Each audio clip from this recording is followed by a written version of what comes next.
The ICFRC hosts community programs to address topics of international interest, and we thank our members, our volunteers, and our interns for making these presentations possible since these forums started the last year that Robert Ray was the governor of the state of Iowa in 1983. I want to acknowledge today our university and community sponsors, the University of Iowa's international programs, the University of Iowa's honors program, the University of Iowa Center for Public Policy, and the Stanley U of I Foundation Support Organization for their financial support. And I thank today's special sponsors, Conrad Schultz, Huth Racer, and Mason K. Braverman. And I also want to thank City Channel 4, who are professionally recording our programs for cablecast on City Channel 4 or on 118-2, and also the U of I Library's digital archives. Over 200 ICFRC podcasts can now be found on iTunes as well. So enjoy yourselves watching.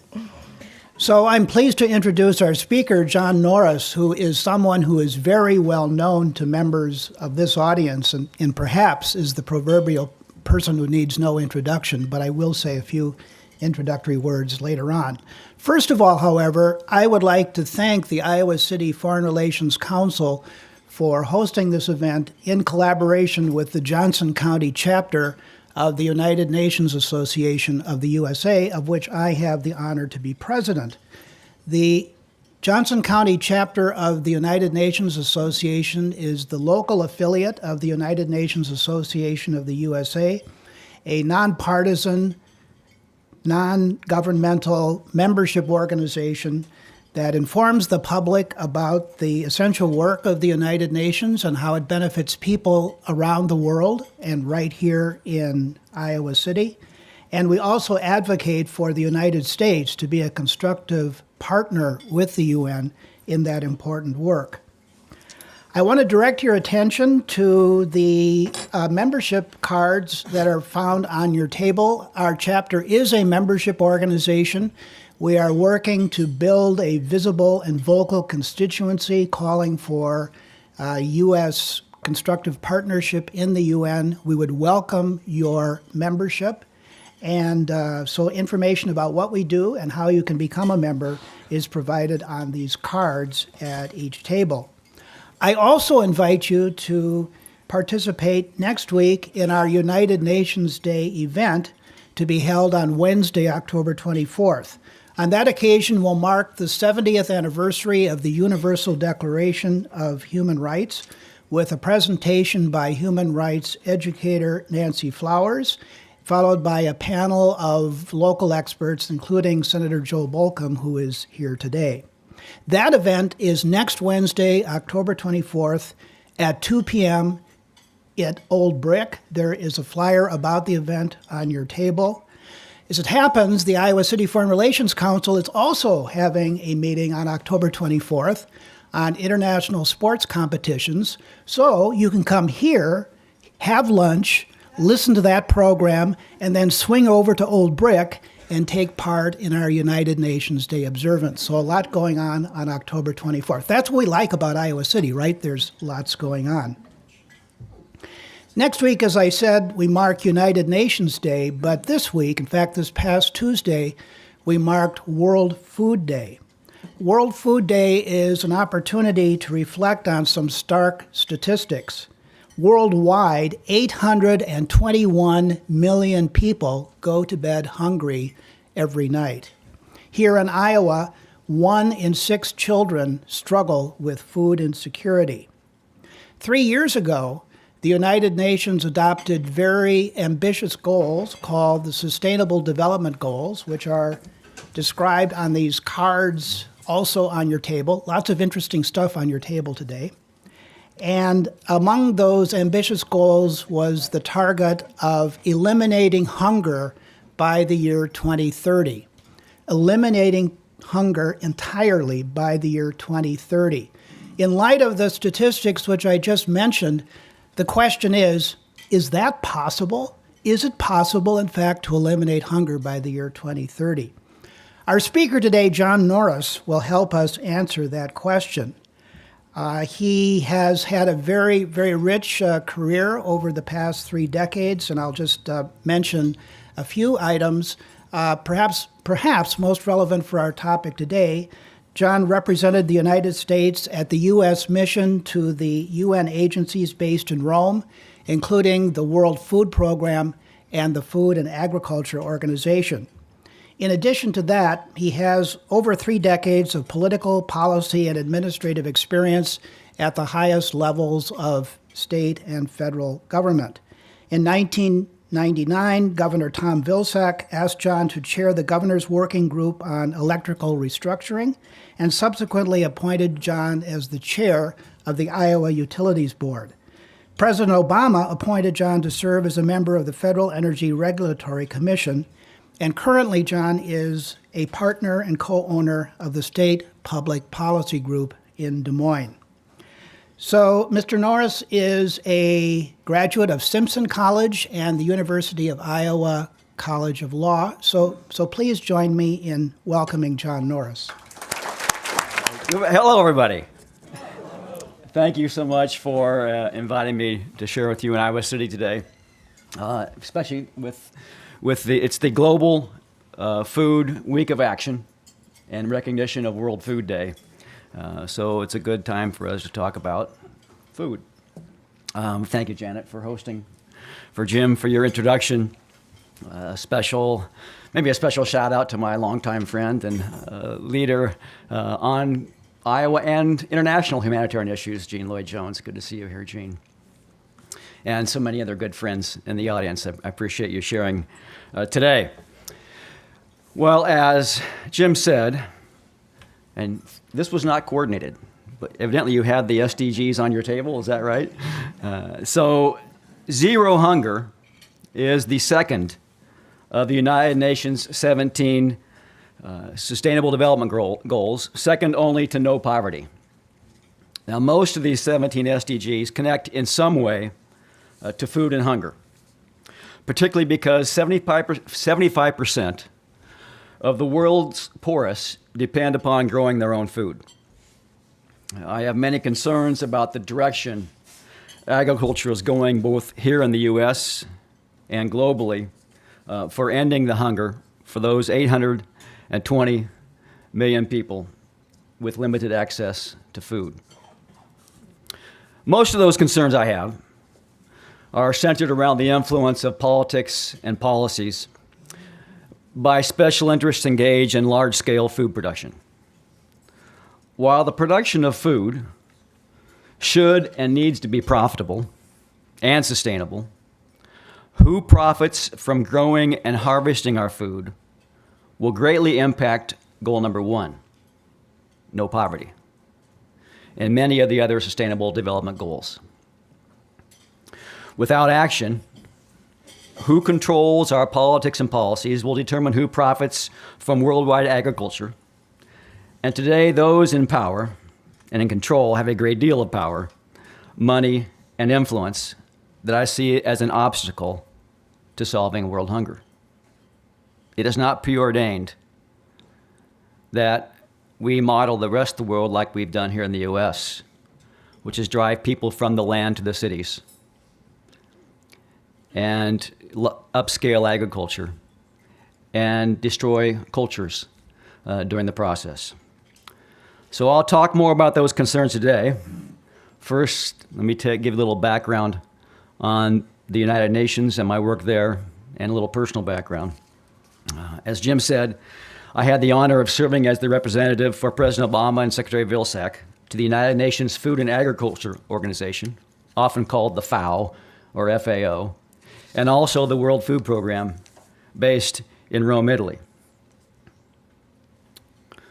I really didn't stage this shot. It's the one I could find of my time at the UN. I know, telling you, you're probably feeling sorry for me right now, having had to be based in Rome, Italy.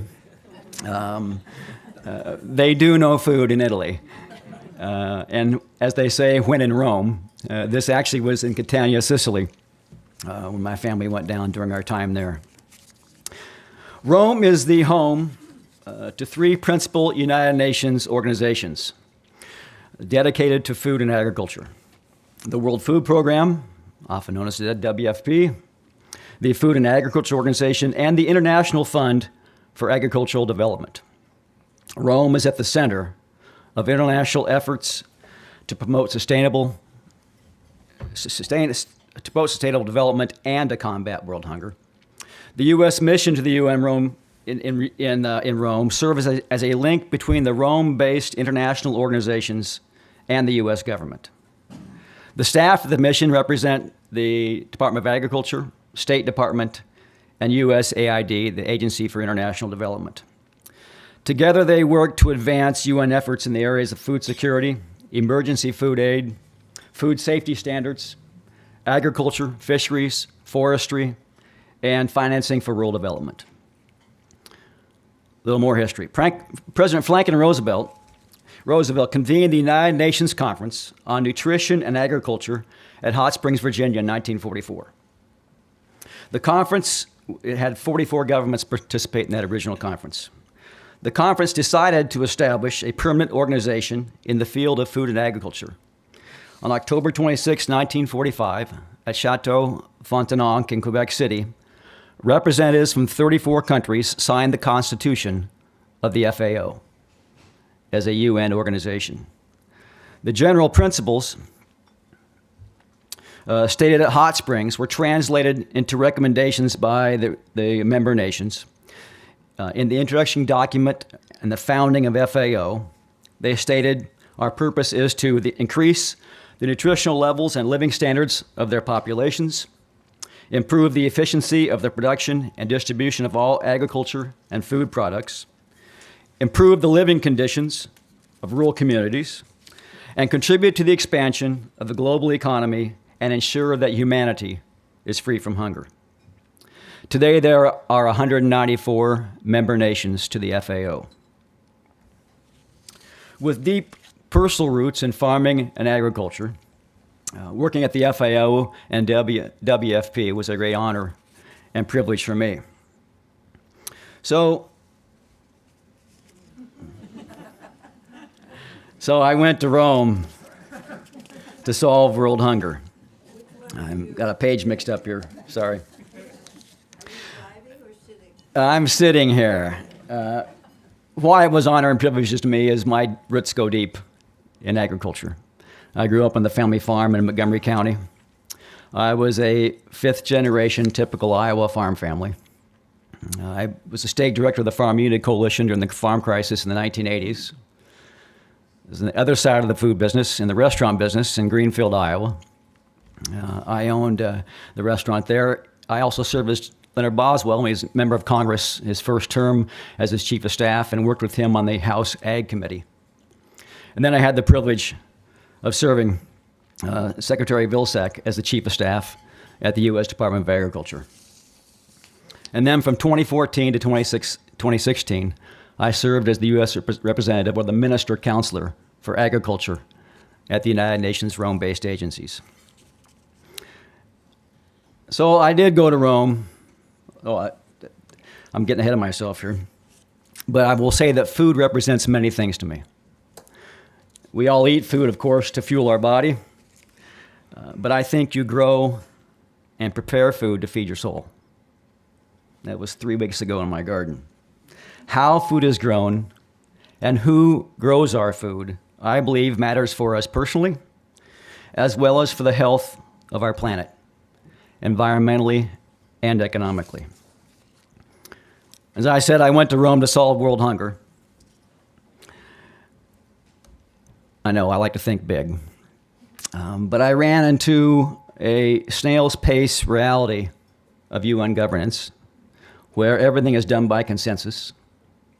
So if you have 194 member countries ruling by consensus, progress is very, very small increments. I also recognize the influence of U.S. special interests on our foreign agricultural policy. However, with world population at 7.7 billion and projected to grow to 9.8 billion by 2050, we have no time to waste.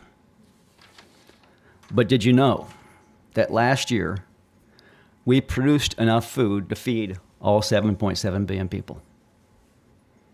1/3 of the food produced was lost or wasted. So what are the top causes of world hunger, where 1/8 of nearly a billion people, or nearly a billion people, are hungry? These are some. Poverty and hunger run in cycles. Poverty prevents people from buying and growing nutritious food, and hunger fuels poverty by making it more difficult for people to earn money for food. Many smallholder farmers are forced with selling off livestock and tools or to buy less nutritious food. And poverty is connected to many of the other causes of hunger. Countries in conflict, in which we have many around the world today, have food and clean water supplies, livelihoods and healthcare services disrupted, creating food and nutrition insecurity. The forced migration is leaving millions struggling to properly feed themselves and their families. And fields and crops are often left abandoned and imported food for those families that are being driven from their land is often unobtainable. The disruption by climate change and more volatile weather patterns is causing increasing crop losses, and it disproportionately impacts the world's smallholder farmers, furthering poverty as well as hunger. And as I mentioned, food is lost or wasted throughout the supply chain. From initial production to final household consumption, every year around the globe, 1.3 billion tons of food is lost or wasted. That is 1/3 of all the food produced for human consumption. Up to 40% of food grown in some countries is due to spoilage. Smallholder farmers do not have adequate storage facilities to protect their supplies against pests and weather. Food losses represent a waste of precious resources used in the production of food, such as land, water, energy, and inputs, and also increases greenhouse gas emissions in vain.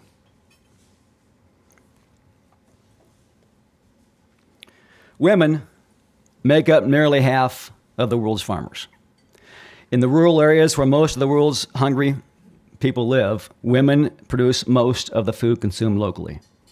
Their contribution could be much greater if they had equal access to essential resources and services such as land, credit, and training.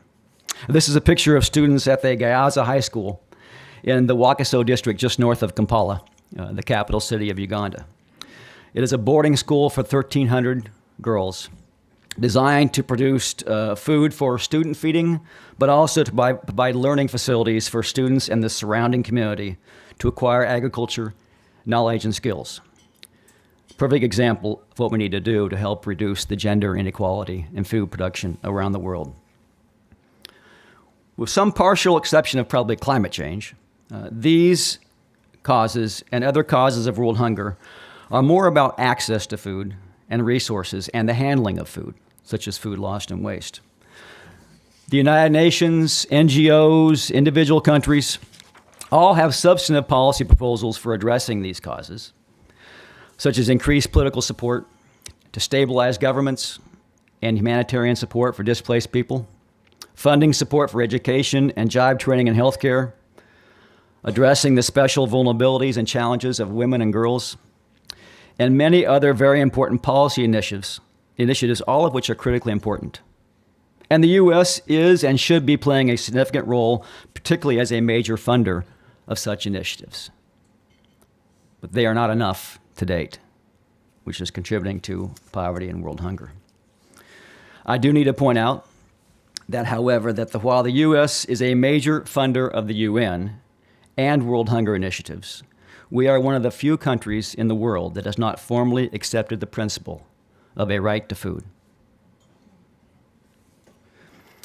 Where I think we are failing, and to continue to fail, will prolong the problem of world hunger and poverty, is the proliferation of what is taking place in American agriculture throughout the developing world. That being the consolidation of farms and the control of agribusiness and industry of our farm policy. Let me catch up here. For decades, we have viewed developing countries as either a market opportunity to sell our grain and products cheaply, or a place to dispose of excess commodities produced in the U.S. Let me share with you two stories from my time at the UN that I think help put an exclamation point on this. The first was there was a delegation of U.S. corn producers that visited the FAO. And amongst that delegation was an Iowa farmer. And we sat at lunch at the FAO. And he looked at me and said with the utmost sincerity, "John, we have got to feed the world. We've got to feed the world." That's been a mentality of our farm policy for decades. That's driven us to try and get higher and higher yields and put in higher and higher inputs to sell product for a loss overseas or to dump on foreign markets. That has not benefited farmers, has driven farmers from our land. And I didn't say, but wish I had, don't you think the question is, how do we make sure the world is fed? It's a different statement than we have to feed the world. I'll get more into that a little later. The second story was there's a committee at the FAO called the Consultative Subcommittee on Surplus Disposal. It was initiated decades ago in response to the U.S. and other countries dumping commodities onto foreign markets that disrupts their own farmers' capacity to make a living. Now, that committee had not met for 5 or 10 years. And most of the work that they were doing is now done at the WTO, which is the reporting of dumping commodities. So it made sense from a fiscal standpoint. And the U.S. is the number one funder of the UN and the FAO.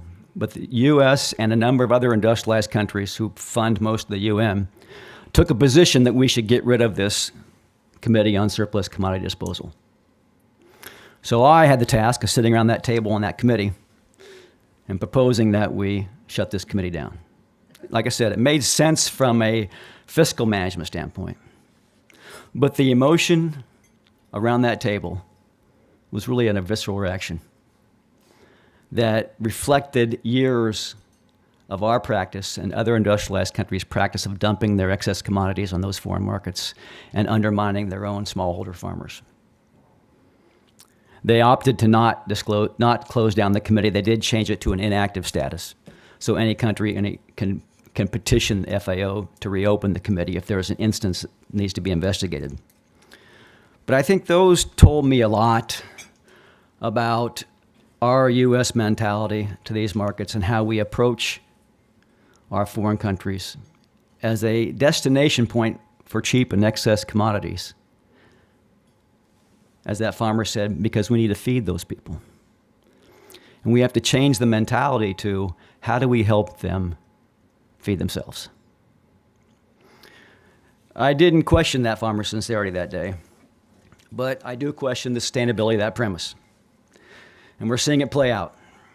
As U.S. farm policies designed by agribusinesses send for seed and chemical companies and grain shippers have kept farmers on this hamster wheel.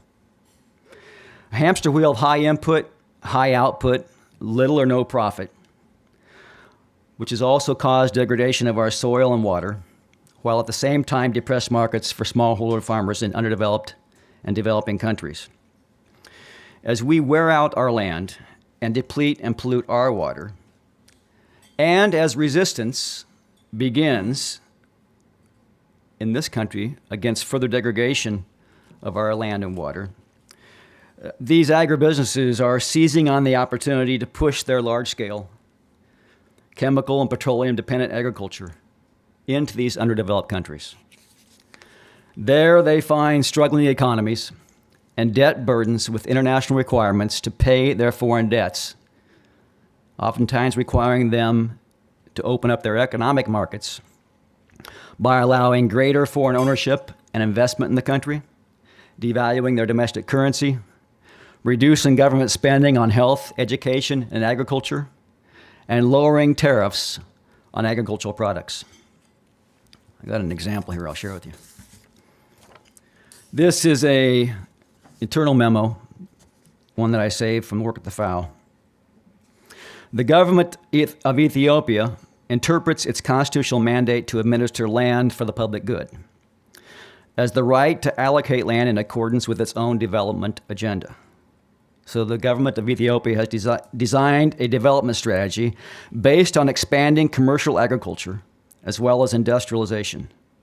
The plan gives priority to agricultural products, especially value-added products that earn foreign exchange and constitute the raw materials for manufactured products for the export market.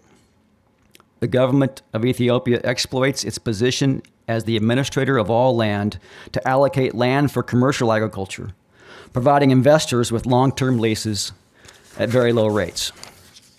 The government claims to allocate only sparsely settled or empty land to investors, but some people have been resettled, and particularly traditional grazing land has often been expropriated, leading to resentment, protests, and sometimes conflict.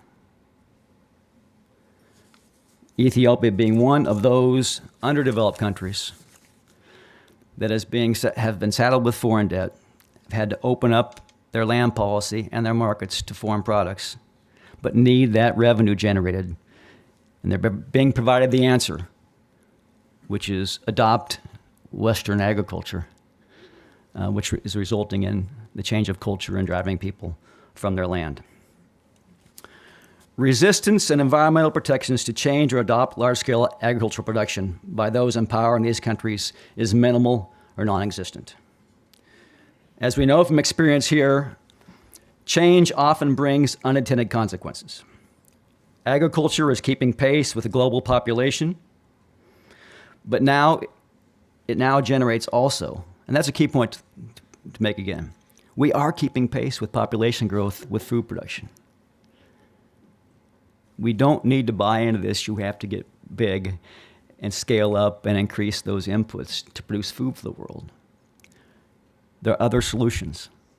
But we also, from this change that's occurring in agriculture, contribute to our environmental degradation. 26% of greenhouse gas emissions are now from agriculture, 32% of acid rain, 78% of eutrophication, or algae blooms and dead zones, and 2/3 of the freshwater withdrawals around the world are for agriculture. The modern food system is also contributing to a public health crisis fueled by cheap calories and lack of diversity. Poor diets are now causing premature death, a leading cause of premature death. I think I fell behind my slides here. No, I didn't. Data collection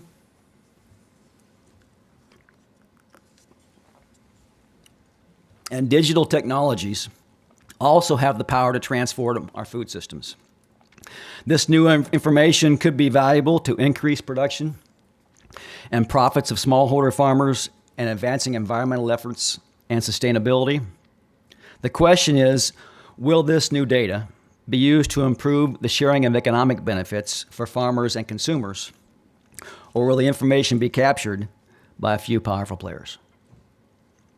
We've got to move global agriculture into a paradigm where farmers work together to develop diverse agricultural systems that create opportunities for diverse farmers around the globe.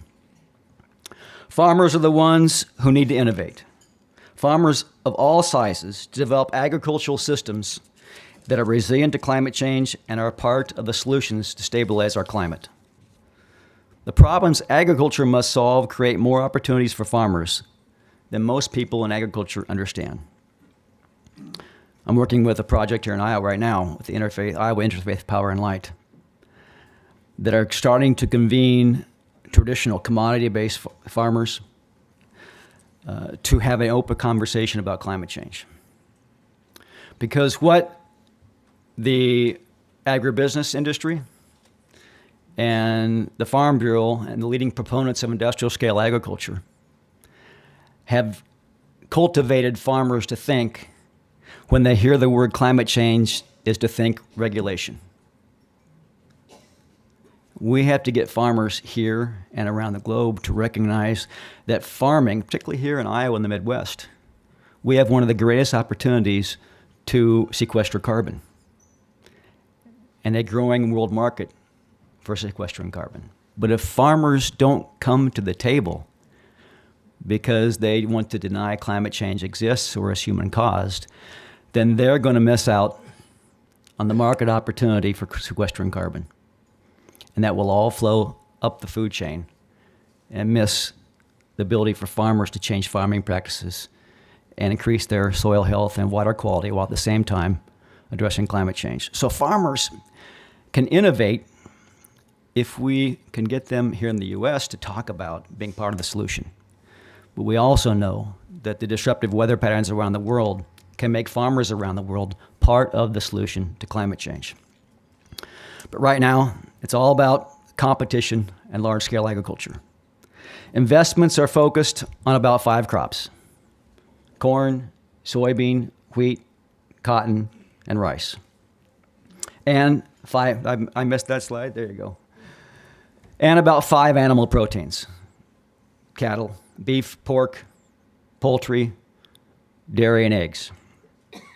Those are all within the competition model that drives agricultural capital and investment. The global demand for an industrial production of these commodities is actually not what feeds the world as much as people argue. There's a growing but limited demand for these commodities. 70% of the world is fed by smallholder farmers. The reality is that smallholder farmers play a huge role in feeding the world, and they use a lot of different crops. We need a lot of different crops, and the demand for diversifying our diets and our production to respond to climate crisis is very real. That would be a non-traditional crop or protein of a goat market in Uganda. So how do we shift agriculture to do things in the future? Provide livelihoods, sequester carbon, diversify crops, and provide other benefits like wildlife, water quality, and biomass. We've got to get our thought traps about how agriculture looks right now, or the direction or momentum it appears to be going. This direction around narrowing commodities and genetic stock, increased scale, increased dependence upon inputs, and the consolidation of the industry are not preordained. These are a matter of policy and market choices. It is becoming increasingly clear that this direction will do more harm than good for humanity as the climate crisis unfolds. If you are completely invested in the current model, you're going to do everything you can to keep it going, especially if there is major feedback suggesting the model is not working.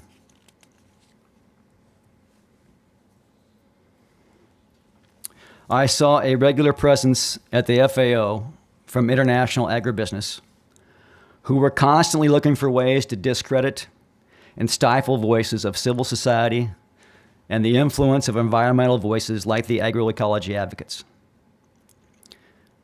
Instead of investing in our resources in the current Big Ten, we could shift the energy into investing in smallholder farmers and climate action. This is incredibly disruptive, but the disruption could be a positive for nearly all farmers on the planet at nearly all scales. However, the industry of agriculture paints these changes as a major threat to industrial, modern farmers.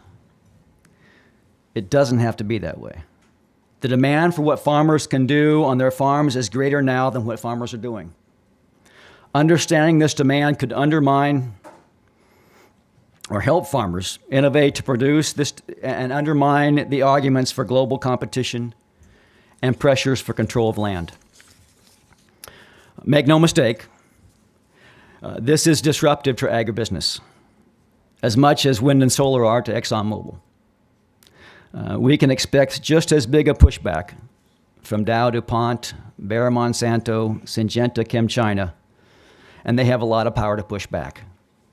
And they're pushing back now, pushing back on the resistance and pushing forward with this change to develop agriculture around the world where the benefits accrue to them, just as they did here in the U.S., where the benefits accrue to them and not to farmers, and change a culture and drive people from the land. But I remain hopeful, and if you agree, then we all have to raise our voices as our plowshares.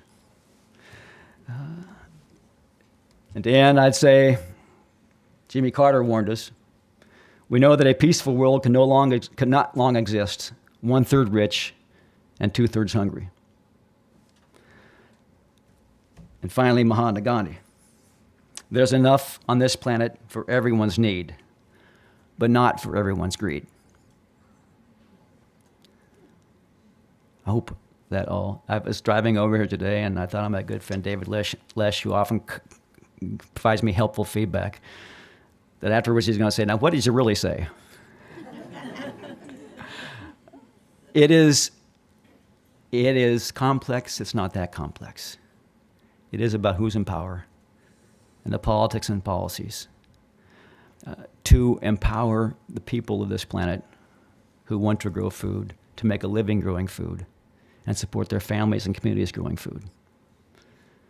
And my concern is that we are forcing the adoption of what we've done in the U.S. throughout the globe. They're not ready for it, nor should they be. And we do have to raise our voices and change the direction of our U.S. and international agricultural policies. So thank you very much. And so our first question is, can you give thoughts on tariffs, especially in regards to Iowa? Let's jump right into the political season, huh? You know, obviously I think tariffs are bad generally. And I'm not advocating that what Trump has done is good for this country. But I will say this, it's a heads up. It's a heads up to our agriculture that we've built a system upon which is dependent upon either the sale or dumping of excess commodities on foreign markets. And those markets may not always be there. When I was in Uganda, they showed me where the Chinese were investing literally hundreds of millions in infrastructure for access to their land and those markets for the future supply of food to China. Similar investments in the Southeast Asia and South America. So if you follow that model, that we have to get the world to adopt our 10 capital-intensive investment crops, which is, I guess my point is, it's not a sustainable model, not good for the health of the planet or the health of people. Then we have to recognize that we've built this agricultural system on a non-sustainable system, and those markets eventually, partially or a lot, will go away. So I don't think we were ready for the impact this tariff is going to have on farmers and workers in the U.S. and businesses. And they have been deployed, I think, irrationally with little strategy behind them. But if there is one positive aspect, it is a heads up that markets are going to change, some could erode. Should we continue to produce food in this country the way we are now, which is rapidly depleting our resources, eventually will threaten our own ability to supply our own food, drink our own water, to chase a market where we're selling goods at less than it costs to produce. And so it's time to take a step back. Those tariffs, I think, will help force us to take a step back sooner than we might have otherwise.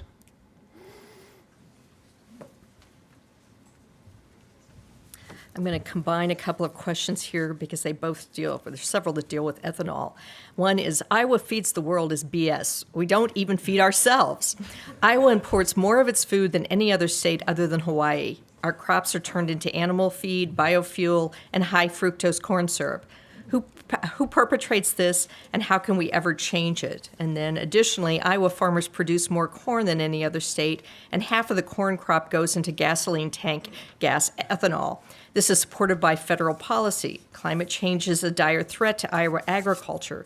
When will the challenges of feeding ourselves end or disrupt corn for ethanol and the corn cartel?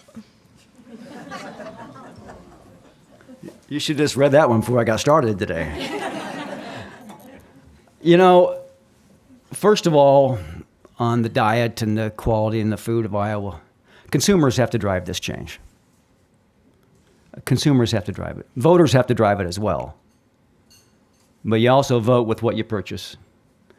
And so those changes have to be made. But it was a stark reality when we moved back from Italy to the Midwest and saw the obesity here that we had just kind of forgotten about. You don't see that in Europe. They eat more fresh foods. They eat more healthy. Food is social as much as it is personal health. They walk a lot.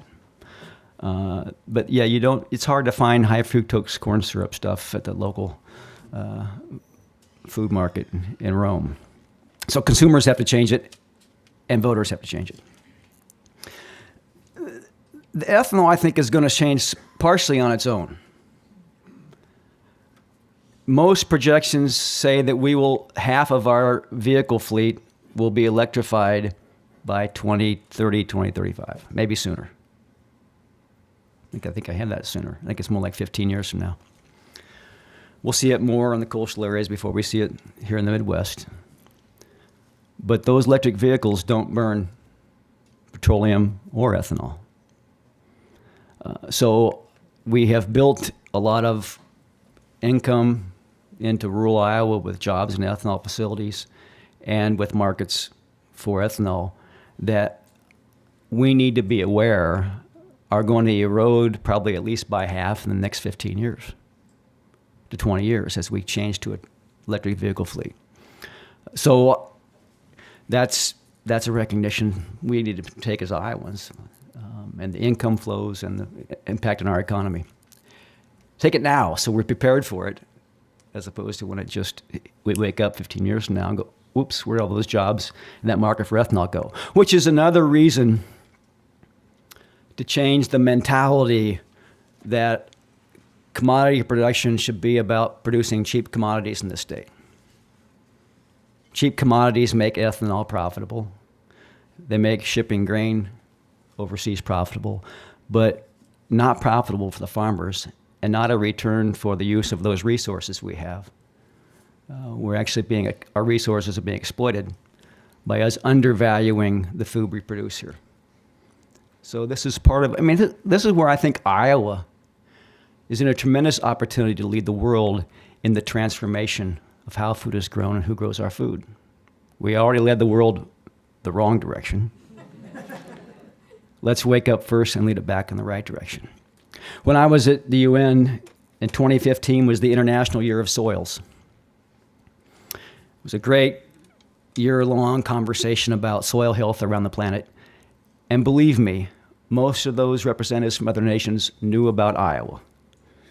If you're a representative for your country on food and agriculture, you can't not hardly know about Iowa. And the envy of our soil. But the soil scientists were also part of that conversation and said, yes, but don't farm like they farm in Iowa. True stories.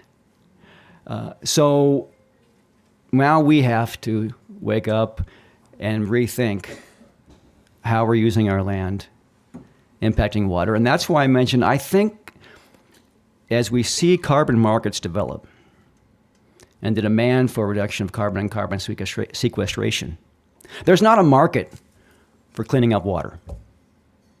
There's a demand for subsidies or regulation to factor in external costs for cleaning up water. But if there is a market for carbon sequestration, and we can get farmers engaged on innovation around how to change their practices to innovate and develop carbon sinks in their soil, residual effect of that is to clean up our water supply and rebuild our soil health, while at the same time helping sequester farmers and providing another revenue stream for farmers, perhaps replacing the revenue stream of lost ethanol or the erosion of some of those foreign markets. I'm not sure I got all those questions encompassed in that answer, but hopefully it fits together a little bit. And what you were just saying actually fits in with these other two questions. One is the UN looking into limiting monopolies and market concentration in big ag? And then a more domestic one, how can we set the foundation for any candidates, presidential or otherwise, to resist corporate agribusiness and usher in sustainability? Easy question. Yeah. Was it the question, the UN, is the UN resisting? Right. Is the U.S. looking into limiting? Oh. Yeah, the UN. Okay, sir. Some members, yes, some members, no, but as a collective body, I think there's not a firm opinion. You see it much more from the EU, the European Union, although we've kind of forced, Roundup Ready soybeans on the EU market. That's the power of those international agribusinesses. I mean, Monsanto infiltrated both the Bush and the Clinton and the second Bush and the Obama administration. That this is how we feed the world. And there was serious pressure put on the EU to allow Roundup Ready soybeans to increase, and that results in then increased pesticide use. But there is a greater resistance in the EU from some of this international large-scale ag movement than other parts of the world. Like I mentioned, the underdeveloped countries who are now being held for paying off foreign debt are very vulnerable because of their struggling economies to take land. And land tenure is a serious issue throughout Africa and Southeast Asia because many countries don't have fee simple land title. It's owned by the community or the state. And so it's very vulnerable to the state changing their mind. And what will change their mind is the force to pay off foreign debt. And one of the accesses to do that is granting long-term land leases to big corporations that want to, big business, agribusiness, that wants to farm that land because they've got cheap assets and very little environmental restrictions. So there's less resistance in the parts of the world where we need resistance, and more resistance in those parts of the world, like the EU, who are aware of the degradation of soil and water and climate change that's occurring from this industrial scale agriculture. There's a second one there. Oh. Because we can convince any candidates, presidential or otherwise, to resist. So how can we resist, get presidential candidates to resist this? As hard as our progressive farm and food organizations in the U.S. work to inform governors and senators and members of Congress, they're outnumbered and outfinanced. So I think our role here, and all of us, is to talk to these candidates about a different story than they're hearing from how we're going to feed the world is to just take over and make this more modern agriculture. Explain to them that we produced last year enough food worldwide to feed the world. If we did, then why are there 820 million people hungry? It's those causes we talked about: conflict, gender inequality, food loss and waste. Part of that's reflective of how cheap food is. So we value it less, but there are no external costs that they're looking at you when you have that plate or half a plate of food you throw away, or the spoilage we allow to occur because they don't have the resources. How ridiculous is that? That if we're looking to help solve world hunger and help lift off people from poverty, that we don't focus on things like helping those in underdeveloped countries properly store their food. Because that's not the agenda that's being driven. So we can do our part by raising these issues with the presidential candidates, and we have a tremendous opportunity here in Iowa to do that. So they're hearing another side of the story. They're hearing from the majority of folks in agriculture that walk the halls of Congress.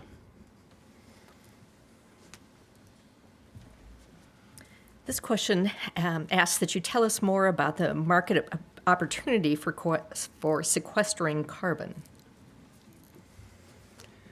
Well, pulling out of the Paris Climate Accord certainly did not enhance our progress on a market for sequestering carbon. I perhaps made a big assumption there. But the assumption is that eventually, and hopefully not too late, we will have a majority of people in this country, I think there probably is already around the world, that will accept the fact that climate change is occurring and it's human caused. And by the point we get there, it's going to take significant change in our practices to be able to reverse some of the damage. And from that develops action like a carbon tax or cap and trade. The state of Washington has on their ballot in November a carbon tax.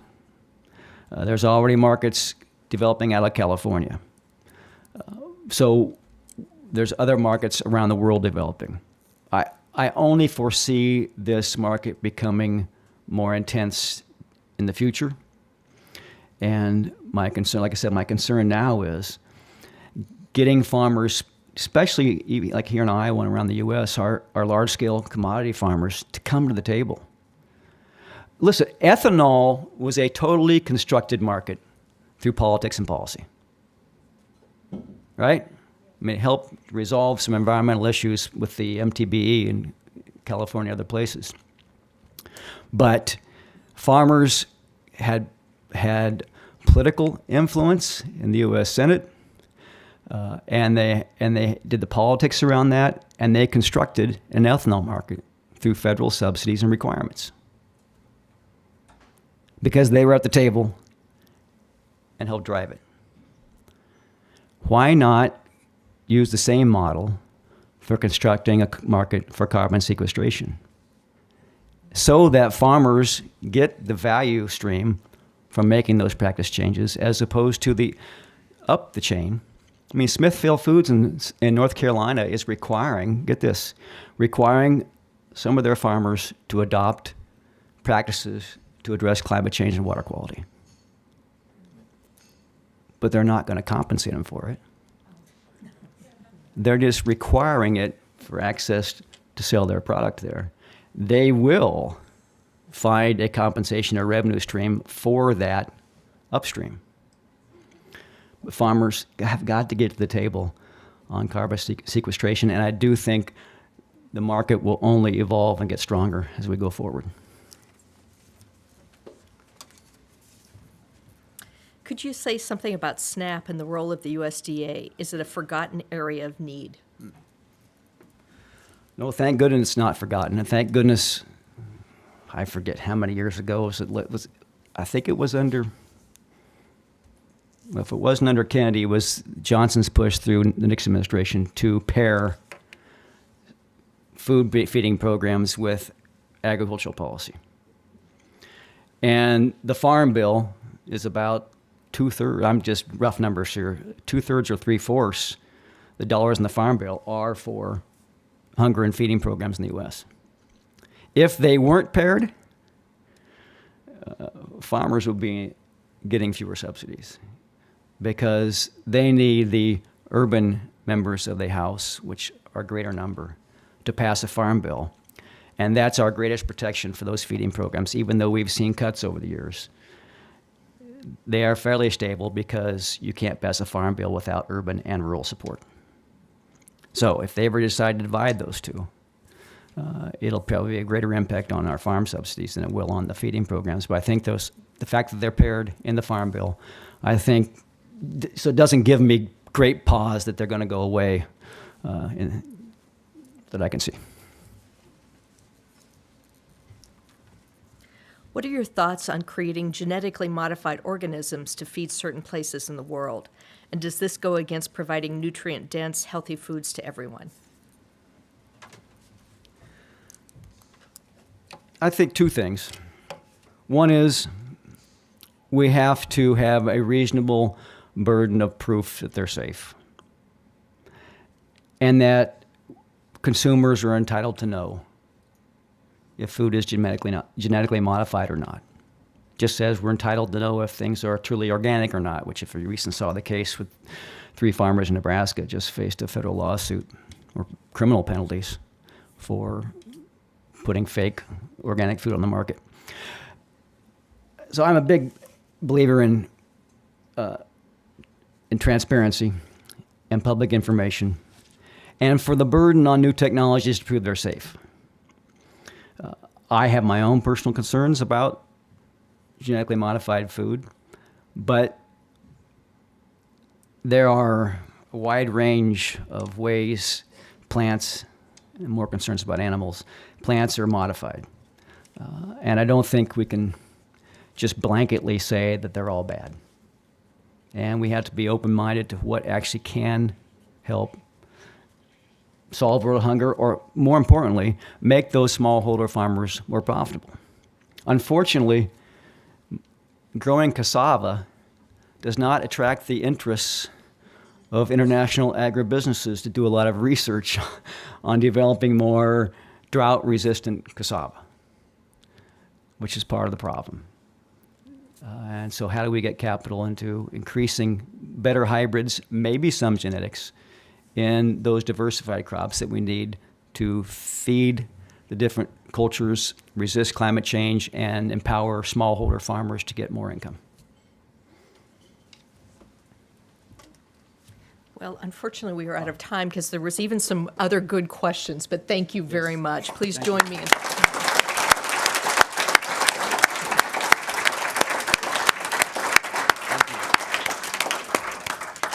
I want to thank our sponsors as well, the University of Iowa's International Program, the University of Iowa's Honors Program, the University of Iowa Public Policy Center, and the Stanley U of I Foundation Support Organization for their generous support.